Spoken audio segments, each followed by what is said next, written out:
아침 목소에 오신 여러분들을 환영하고 축복합니다. 하나님께서 새로운 날을 허락하셨는데요. 새로운 날에 걸맞는 새로운 은혜로 오늘 하루를 지켜줄 줄 믿습니다. 오늘은 특별히 반석에서 물이 나오다라는 제목을 가지고 출애굽기 17장 1절부터 7절까지 말씀을 좀 살펴봤으면 좋겠습니다. 우리 1절과 2절 말씀을 같이 한번 읽어볼까요? 같이 읽도록 하겠습니다. 이스라엘 자손의 온 회중이 여호와의 명령대로 신 광야에서 떠나 그 노정대로 행하여 르비딤에 장막을 쳤으나 백성이 마실 물이 없는지라. 백성이 모세와 다투어 이르되 우리에게 물을 주어 마시게 하라. 모세가 그들에게 이르되 너희가 어찌하여 나와 다투느냐. 너희가 어찌하여 여호와를 시험하느냐. 예, 이스라엘 백성들이 한 달간의 광야길을 따라서 르비딤에 도착하게 됩니다. 그런데 이 르비딤에 도착했을 때 어떤 일이 있었다고 그랬어요? 그곳에 마실 물이 없었다라고 이야기를 합니다. 그런데 여기서 재밌는 표현 한 가지는 뭐냐면 여호와의 명령대로라는 말을 강조하고 있어요. 이들이 르비딤에 간 이유가 뭐예요? 하나님의 명령에 순종해서 간 거예요. 하나님의 인도하심을 따라 불기둥과 구름기둥을 따라서 간 거예요. 그런데 그곳에 뭐가 없었어요? 물이 없었던 거예요.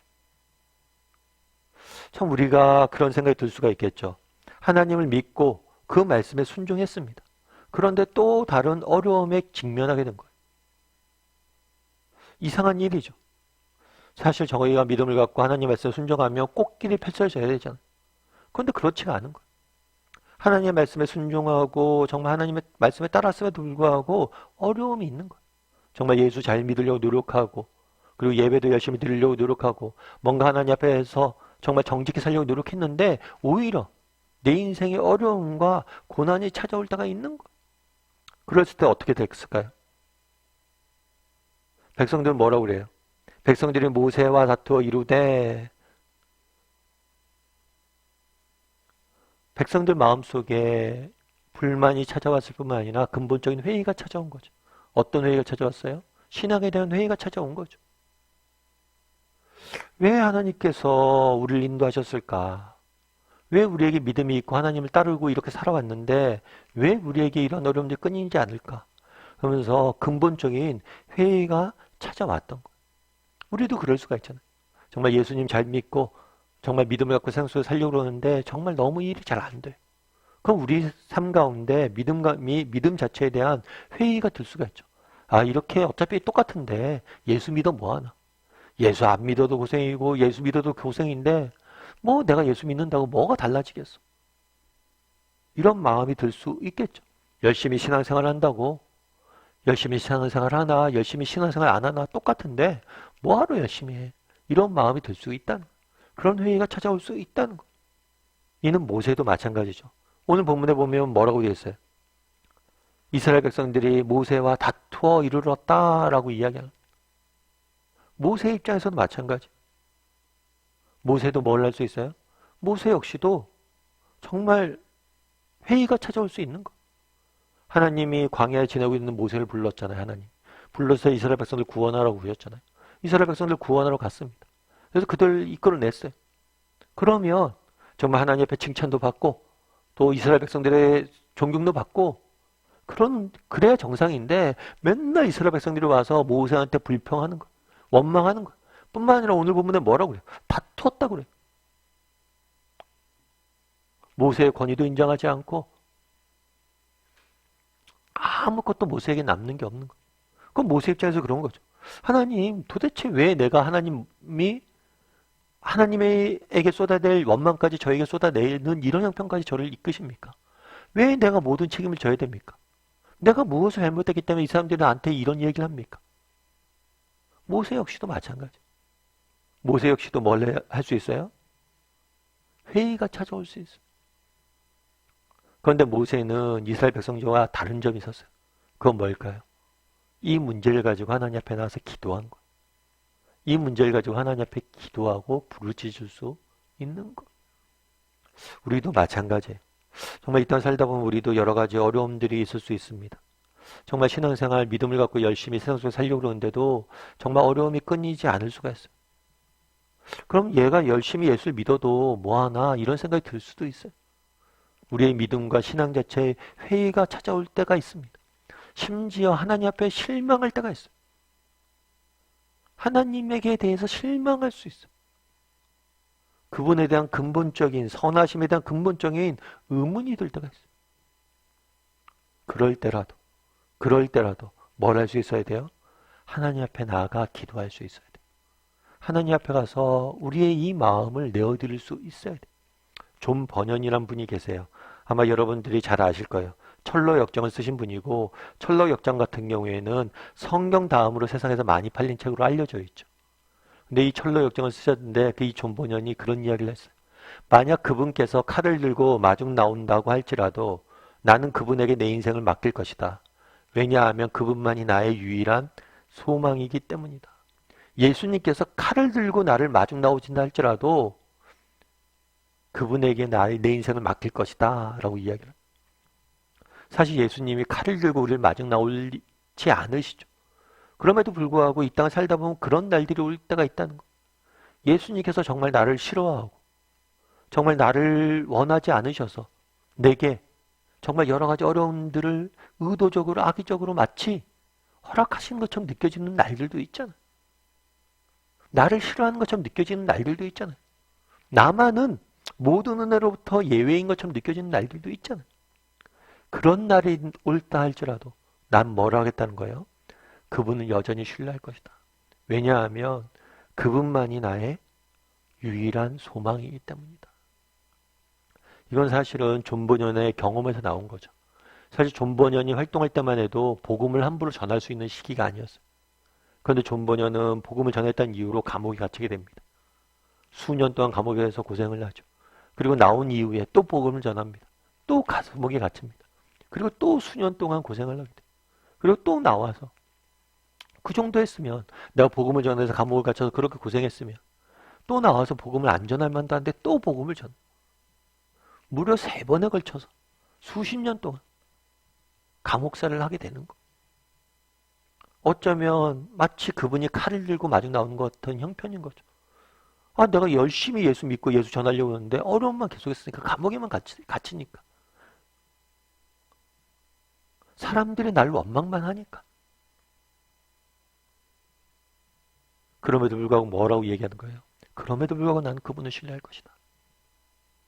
그래서 그 3번째 감옥에 갇혔을 때 쓴 책이 바로 뭐였냐면 철로 역정이에요. 정말 이러한 정말 성경 다음으로 많이 팔린 책이 그냥 나온 게 아니죠. 그가 경험했던 그 역경과 고난과 어려움 가운데 탄생하게 된 거예요. 그는 몰랐지만 그 과정을 통해서 하나님께서 그 안에 일하고 계셨던 거죠. 우리도 마찬가지예요. 하나님의 명령대로 르비딤에 도착했다라고 이야기를 합니다. 정말 하나님 말씀에 순종해서 열심히 신앙생활하고 믿음을 갖고 살아가는데도 불구하고 우리 인생에 고난이 찾아올 때가 있어요. 어려움이 깊이 들이올 때가 있어요. 그러면 정말 우리 인생에 회의가 들 때가 있습니다. 신앙의 회의가 들고 정말 하나님 앞에 실망스러울 때가 있어요. 그럴 때라도 우리가 의지할 분은 오직 하나님밖에 없습니다. 그럴 때라도 오직 그분만이 우리의 소망이 돼. 바라기는 우리 다음의 식구들이 정말 힘들고 어렵고 모든 삶과 신앙과 모든 것에 회의가 찾아온다 할지라도 하나님에게만 소망을 둘 줄을 아는 사람이 되었으면 좋겠습니다. 그랬을 때 하나님께서 우리 인생을 통해서 정말 일하실 줄 믿습니다. 우리 이 시간 함께 기도했으면 좋겠는데요. 기도하실 때 오늘 말씀 기억하면서 기도했으면 좋겠습니다. 정말 우리가 믿음을 갖고 이 땅을 살려고 노력을 하고 더 열심히 하나님 말씀에 순종하려고 노력함에도 불구하고 우리 인생의 어려움과 고난과 역경이 있을 수 있습니다. 그럴 때라도 더욱 하나님 앞에 나아갈 수 있는 사람이 되게 해달라고. 정말 하나님 앞에 실망이 되고 우리 인생의 신앙에 대한 근본적인 회의가 찾아온다 할지라도 그럴 때라도 그분이 칼을 갖고 나온다 할지라도 우리에게 그분밖에 소망이 없습니다. 그럴 때라도 더욱 하나님 앞에 가까이 나가는 사람이 되게 해달라고 기도해 주시고 그렇게 하나님 앞에 가까이 나갔을 때 하나님께서 우리 인생을 통해서 일하실 것입니다. 그런 믿음을 가지고 하루하루 살아가는 우리 모두가 되게 해달라고 이 시간 함께 기도했으면 좋겠습니다. 또한 기도하실 때 오늘 하루 세상 속에 살아가야 됩니다. 하나님 정말 너무 어렵고 힘든 날들이 많습니다. 정말 마실 물이 없어서 고통스러운 시간들을 보낼 때가 있습니다. 하나님 우리를 도우시고 붙잡으시고 우리의 피를 채워달라고 이 시간 목소리로 같이 기도하도록 하겠습니다. 같이 기도하시겠습니다.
사랑의 하나님, 그날에 정말 르비딤에서 물이 없어서 고생하는 이스라엘 모습들을 보게 됩니다. 하나님의 명령대로 순종했음에도 불구하고 여전히 고통이 그 삶 가운데 드려지는 모습들을 보게 됩니다. 아버지 하나님, 우리도 때로는 정말 이 땅을 살면서 정말 하나님 앞에 정직히 잘 살아가려고 노력함에도 불구하고 열심을 갖고 믿음을 갖고 도전함에도 불구하고 많은 어려움을 경험할 때가 있습니다. 그럴 때라도 우리의 소망이 하나님밖에 없음을 기억하고 하나님 앞에 더욱 매달릴 줄 아는 우리 모두가 될 수 있도록 주여 붙잡아 주시옵소서. 정말 우리 인생에 회의가 찾아오고 하나님 앞에 실망했을 때 오히려 더 하나님 앞에 가까이 나갈 줄 아는 믿음의 사람이 될 수 있도록 주여 은혜를 더하여 주시옵소서. 오늘 하루 또 생활 속에 살아가야 됩니다. 하나님의 도우심이 없이 하나님의 은혜가 없이 단 하루도 살아갈 수 없는 사람임을 고백합니다. 하나님 오늘 하루 우리 인생을 지키시고 보호하시고 인도하여 주시옵소서. 은혜 감사드리며 모든 말씀 예수님의 이름으로 기도드립니다. 아멘.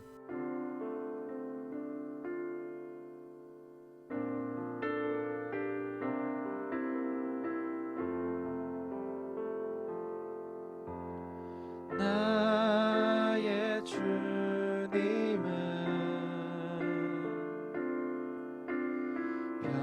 변함없이 신실하신 분 사랑한다고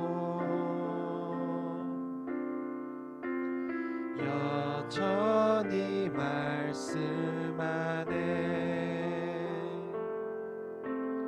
나의 주님은 눈물 골짜기 지날 때에 품에 안으사 위로해 주시네.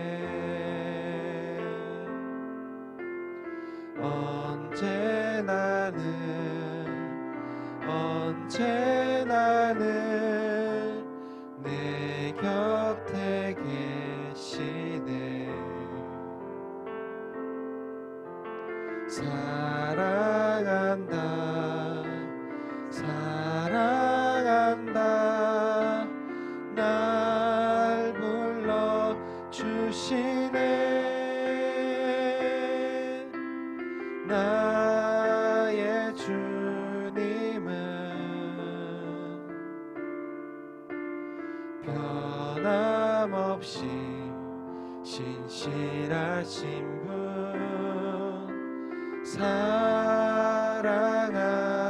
사랑한다고 여전히 말씀